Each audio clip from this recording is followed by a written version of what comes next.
6h07. Março é o mês das artes, pelo menos se você olhar no calendário e pensar em efemérides. Tem Dia Nacional da Poesia, tem Dia do Teatro, por exemplo. Tudo isso aí caindo esse mês. E, de certo modo, essas duas expressões vão subir ao palco do TCA nesse fim de semana, quando volta a cartaz aqui em Salvador o espetáculo Pólvora e Poesia. A montagem aborda a conflituosa relação amorosa entre dois famosos poetas franceses, Paul Verlaine e Arthur Rimbaud. Em nosso estúdio, a gente recebe dois atores da peça, os atores que dão vida a esses poetas, Caio Rodrigo e Thales Castro. Bem-vindos aí ao Frequência Baiana. Obrigado.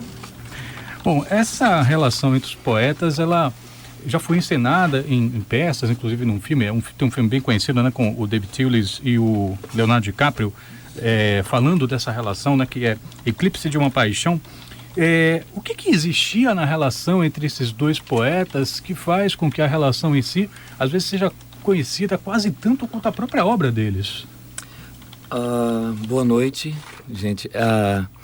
Tem um dado importante que a peça traz com força, que o Rimbaud, ele pega o final de uma geração de poetas e abre uma nova perspectiva para a poesia no final do século XIX. O Paul Verlaine, um ator mais velho, um poeta mais velho, consagrado já, conhece o Rimbaud através de cartas que são enviadas por ele e recebe o Rimbaud na França e se impressiona com os textos do Rimbaud. E o Verlaine é um poeta parnasiano, um poeta clássico, conhecido pela musicalidade dos versos e pela maneira intensa com que ele trata os assuntos. O Rimbaud rompe com isso. O Rimbaud traz o verso livre. Ele quebra toda a estrutura poética tradicional e isso encanta Verlaine. Quando o Rimbaud chega em Paris, eles têm uma relação intensa, inclusive amorosa, e a peça retrata esses 2 anos de relação entre os dois. E acho que a relação marca, principalmente se falando da obra de Rimbaud, porque Rimbaud escreve quase toda a sua obra enquanto vive essa relação com o Paul Verlaine, né? Tanto que após o final dessa relação ele deixa de escrever, ele para de escrever e vai virar traficante de armas e peles Isso, vai para a África, vira traficante de armas, e o Verlaine é o responsável pela edição da maioria das obras do Rimbaud. Então, uma relação de admiração por oposição, né, também, e que se transforma numa relação de amor. Os dois vivem uma relação intensa de amor durante 2 anos. E a peça retrata isso de maneira muito real e intensa. O Fernando, inclusive, no original do texto, o autor propõe que a montagem seja feita com trilha sonora de Chopin. Uma das principais características da nossa encenação é a subversão dessa indicação, que tem um guitarrista que toca ao vivo em cena. E é o rock and roll que predomina, na verdade, justamente porque o Rimbaud é tido como um rebelde, uma referência, na verdade, para a atitude punk, rock, né? Eu acho que tem grandes artistas do rock que se influenciaram muito pela poesia de Rimbaud e principalmente pela sua atitude, né? Então o Guerreiro quis trazer essa referência para o espetáculo, e além disso a encenação traz uma violência, né? Uma violência a violência dessa relação, né? De uma paixão, aquela relação de uma paixão tão intensa que essas duas pessoas, elas não conseguem manter essa relação, porque essa admiração e ao mesmo tempo esse enfrentamento faz com que eles o tempo inteiro estejam em conflito. Dessa briga que eles tinham, o que rolava? Do ponto de vista do meu personagem, do Verlaine, superficialmente falando, vai pelo conflito gerado a partir do modo de vida dele, tradicional. Um homem casado, um funcionário público que não tinha tido nenhuma relação com outro homem. E quando o Rimbaud chega e ele recebe o Rimbaud em casa, a vida dele é virada pelo avesso. E ele vive essas idas e vindas, né? Durante os 2 anos, ele fica com o Rimbaud, termina com a mulher, volta durante várias vezes. E nesse período surge toda a obra de Rimbaud, baseada muito também nesse conflito, nesse momento da vida dos dois, o amor que surge disso, a relação com a poesia, a contestação da poesia tradicional, tudo isso. Então, do ponto de vista do meu personagem, esse conflito mais ligado ao lugar comum, né, que a gente ocupa. E Felipe, como é que dá, na verdade, assim, a integração e a identificação do público com algo tão intenso como vocês colocam aqui?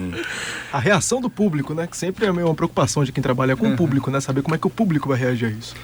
A gente teve um processo de criação muito intenso, muito intenso mesmo, assim. A gente teve 6 meses de criação, onde a gente teve uma pesquisa muito forte de texto, e uma escolha da linha como a gente ia ser tomada, e a gente foi montando isso. Quando isso chegou para o público, a gente não tinha meio que muita noção de como isso ia chegar. Por mais que a gente soubesse que aquilo tinha uma intensidade, que existem cenas muito fortes, que teve um trabalho corporal e psicológico também muito, muito forte para que fosse feito.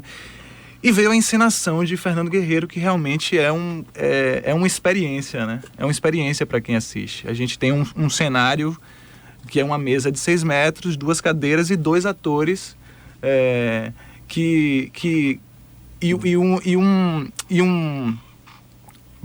não sei se é um artifício, mas muita gente fica meio receosa por ir para um espetáculo que tenha poesia, por exemplo. Acho que a poesia vai ser colocada em um lugar específico nessa encenação. Mas a poesia, ela faz parte da cena e faz parte desse recorte da história deles. Então a poesia, ela aparece como parte da cena. A gente não coloca a poesia em um espaço. A poesia vem vem muito pelo prazer que esses poetas tinham com a palavra, né? E tudo mais. A ideia também que o Rimbaud, com essa nova perspectiva, a ideia dele ser a própria poesia, e ele dizia e vivia a vida dele de uma maneira muito intensa, né? Ele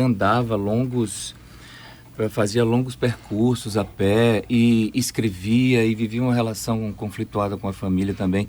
Sim, voltando à pergunta, eu acho que essa intensidade da encenação repele e atrai o público.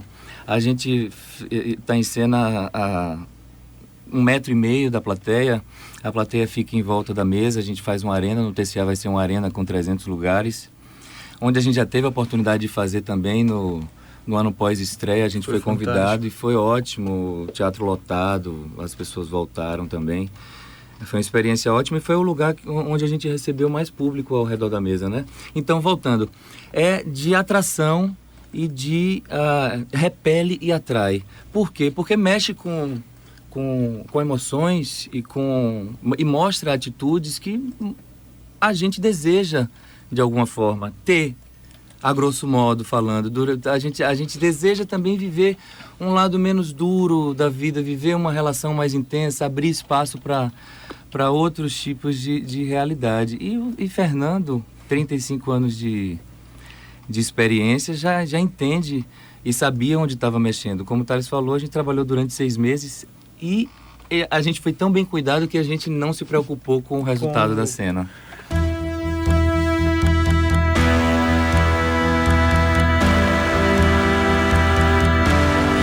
Tensa aí a trilha, né? Pois é, hoje nós estamos falando aqui no Frequência. É tensa, Patrícia Tocha, a peça é muito tensa. Hoje no Frequência Havaiana a gente fala sobre o espetáculo Pólvora e Poesia, dirigido por Fernando Guerreiro, e a gente conversa com os atores que vivem 2 famosos poetas franceses, Paul Verlaine e Arthur Rimbaud. E aqui em nosso estúdio nós estamos conversando com o Caio Rodrigo e o Thales Castro.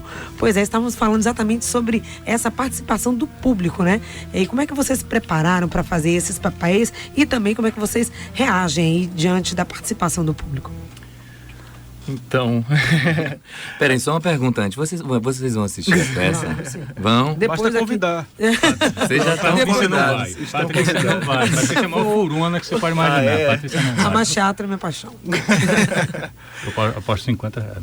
Sim, continue, responde. Mas então, a gente teve um longo período de preparação, assim. A gente teve um trabalho muito importante dentro do processo, que a gente tinha essa cúpula, Guerreiro, Caio e eu, mas tinha uma pessoa muito importante dentro do processo, que é a Hilda Nascimento, que fez um trabalho de preparação, né, tanto corporal quanto dessa preparação com texto e e também psicologicamente, porque realmente... O Juraci brinca com o Juraci, é o guitarrista da peça, a gente fez até uma vinhetazinha, ela disse que Hilda é o nosso apoio terapêutico e psicológico.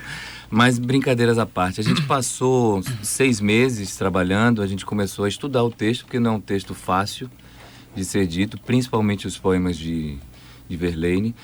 60% do texto de Rimbaud vem dos versos livres dele e a poesia está diluída na... Eu não entendi o principalmente de Verlaine. Como assim?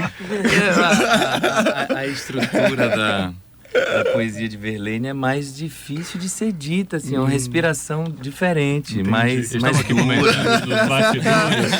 Que não foi por acaso que o Fernando escolheu o Caio para assumir esse personagem, porque os dois já brigavam na vida real. No palco. Não, na verdade a gente não se conhecia antes do espetáculo, a gente se conheceu para fazer o espetáculo. Mas então que foi filho. Como eu estava dizendo, a preparação foi bem intensa, né? E a gente teve a oportunidade de se conhecer, eu e o Thales, e Fernando colocou a gente sempre em jogo, né? A relação dos poetas, espelhando as relações, as energias que a gente trazia para o espetáculo. Voltando ainda para as questões da relação, da reação de público, eu nunca me esqueço, por exemplo, de uma comparação talvez um tanto forçosa, mas lá vai. Eu me lembro quando eu fui assistir O Segredo de Brokeback Mountain. Eu fui ao cinema e vi, durante as cenas mais intensas, a primeira cena de sexo entre Heath Ledger e o Jake Gyllenhaal, eu me lembro imediatamente as pessoas levantarem da sala e deixarem a sala de exibição, imediatamente. E eu ficava olhando para as pessoas saindo, assim, no meio daquele escuro todo, e ficava pensando, rapaz, o que será que as pessoas pensaram que era O Segredo de Brokeback Mountain? Será que eles pensaram que era tipo o Monstro do Lago Ness, um filme de ação, ou coisa do tipo? Existem algumas cenas que são mais fortes, mais poderosas, exigem mais, inclusive, talvez, eu não sei se seria a melhor palavra para utilizar, mas lá vai, da educação até do público, né? Vocês já lidaram com alguma reação adversa a essas cenas em específico? Vocês sentem a temperatura do público subir nessas cenas? Eu acho que tem até um adicional no espetáculo, porque além de ser espetáculo, né, os atores estão lá ao vivo fazendo as cenas. A gente tem essa distância de 1,5 metro do público, então o público está em volta do nosso cenário e eles fazem. E Fernando Guerreiro, na encenação, ele tem um julgamento, né, no texto, e ele destrinchou esse julgamento. Então tem muito essa... O público está ali julgando esse acontecimento. Isso, também, então é um julgamento. E essa energia, essa temperatura do público faz com que esse jogo teatral aconteça ali no momento. A gente teve algumas situações, pessoas já saíram do espetáculo por conta disso, já teve situações engraçadas também, né, dos acontecimentos. Um rapaz que saiu, que estava com a namorada, e que na temporada da Barroquinha, ele ficou gritando do lado de fora para a namorada dele sair, só que a namorada dele não quis sair, assistiu a peça até o final. E terminou o namoro com 2 dias depois eles terminaram. E falou com a gente lá, enfim. Mas a gente fez 16 estados ano passado, né? Isso. Em algumas apresentações, algumas pessoas saíram, né? A gente fez uma apresentação no Macapá e a gente fez uma adaptação no teatro, fez uma arena grande, 300 pessoas, depois teve um bate-papo com quase 100 pessoas e nesse dia acho que umas 30 pessoas saíram na primeira cena mais forte da peça. Pra gente é um bom sinal. E parece adequado, porque se tratando do fato de que vocês estão interpretando 2 caras que não estavam tão presos a convenções. E o espetáculo, o tempo inteiro, ele provoca o público realmente, assim. E ele toca em questões humanas, e as pessoas sentem isso muito próximo, assim. E existem pessoas humanas. Tem uma relação muito forte. A primeira cena da peça, o público já é colocado diretamente como júri. Então, a partir daí, a relação se desdobra dentro desse conflito. E falando em teatro, a gente está aqui recebendo 2 atores do espetáculo Pólvora e Poesia, direção de Fernando Guerreiro, está aí com as últimas apresentações e os bastidores ficam só rolando aqui, eles contando os causos que eles vivenciaram, que até na igreja eles já apresentaram essa peça e que o feedback, e que o legal, acho que entre outras coisas, o legal é ter esse feedback, né? E no sábado, inclusive, isso vai acontecer, não é isso? Sim, a gente no sábado, após o espetáculo, a gente vai ter um bate-papo com quem quiser saber sobre o processo de criação. Vamos estar lá nós dois, eu e Caio e Fernando, após o espetáculo, nem sempre, né? Que a gente sai desgastado. A gente costuma dizer que a gente se prepara para uma verdadeira luta livre para esse espetáculo, né? Então a gente vai estar lá sábado tendo esse bate-papo depois com o Fernando Guerreiro. O Fernando vai? Vai. Ah, que ótimo. Acho que vai. Brincadeira. Fernando tá cheio de trabalho aí, assumiu um papel novo na cultura. Boa sorte, Fernando. Boa sorte. Inclusive, a gente torce por você de verdade. Pois é, então a gente no sábado e domingo é a apresentação, né, lá no Teatro Castro Alves, no palco, o público. É uma experiência também para o público conhecer o palco, os bastidores do palcão do Teatro Castro Alves, que é fantástico. E a gente vai estar no sábado fazendo esse bate-papo depois e no domingo também, às 20 horas, nos 2 dias. Corram para conseguir os ingressos, porque são 250 lugares, na verdade. E são últimas apresentações. Só para dar os créditos à equipe, o espetáculo tem direção de Fernando Guerreiro, cenário de Rodrigo Frota, iluminação de Irma Vidal, preparação de elenco de Hilda Nascimento, preparação coreográfica de Lucas Tanajura, trilha sonora de Juraci do Amor. Esquecemos de alguém? Hamilton Lima faz o figurino. Hamilton Lima, querido, faz o figurino. Uma equipe imensa e muito querida. Obrigado, todos lá, sábado. O que parece, pelo que eu estou listando aqui, eu acho que ninguém vai bater em vocês. Nós conversamos aqui com os atores Caio Rodrigo e Thales Castro, que estão à frente aí do espetáculo Pólvora e Poesia. Vão encenar essa peça em 2 apresentações nesse fim de semana. Muito obrigado pela participação aqui no Frequência Baiana. Sucesso em mais essas apresentações. Obrigado vocês. A gente espera vocês lá, viu? Sou um grande Vou cobrar fã. os R$50. Sou um ouvinte da Band News. Obrigada. 6h45.